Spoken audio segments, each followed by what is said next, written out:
হে viewers, আসসালামু আলাইকুম। Welcome back to my channel. বরাবরের মতন আবার চলে আসলাম নতুন আরেকটি রেসিপি শেয়ার করার জন্য তোমাদের সাথে। চলো তাহলে ছটপট করে শুরু করে ফেলি। প্রথমে একটি বলে আমি হাফ কাপ উষুম গরম পানি নিয়ে নিলাম।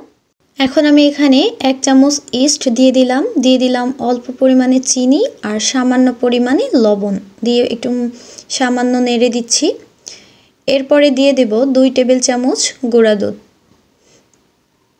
ভালোভাবে মিশিয়ে নেওয়ার পর এবার আমি দিয়ে দিচ্ছি 1 কাপ ময়দা দিয়ে ভালোভাবে নেড়ে একটা ডো বানিয়ে নিচ্ছি।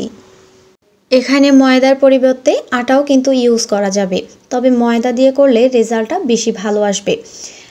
ডোটা মাখা হয়ে গেলে এটিকে কোনো গরম জায়গায় 1 ঘন্টার মতো রেস্টে রাখতে হবে।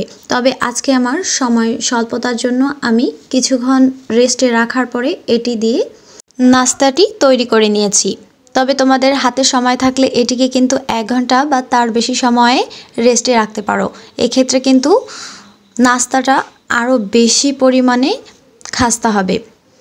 এবার এখান থেকে আমি 2টি লেচি আকারে কেটে নিয়ে 2টি দিয়েই মোটা সাইজের একটা রুটি বানিয়ে নিয়েছি। এবার এখানে একটু সাদা তিল নিয়েছি। তেলের ওপর এটি ভালোভাবে রেখে এর ওপরে তিল লাগিয়ে নিয়েছি। দেখতেই পাচ্ছ আমি কিভাবে করে নিয়েছি। আমি 2টি নাস্তায় একইভাবে তৈরি করে নিয়েছি। এবার এর মাঝখান দিয়ে আমি কেটে নিচ্ছি। এবার চলে যাব এগুলোকে ভাজতে। লো হিটে এগুলোকে আস্তে আস্তে করে ভেজে নেব যতক্ষণ না দুই পাশে একদম ব্রাউন কালার চলে আসছে ততক্ষণ পর্যন্ত এটিকে ভেজে নেব। এটিকে যত বেশি একটু রেস্টে রাখা যাবে এটির কিন্তু ভেতরে খাস্তা হবে বেশি পরিমাণে।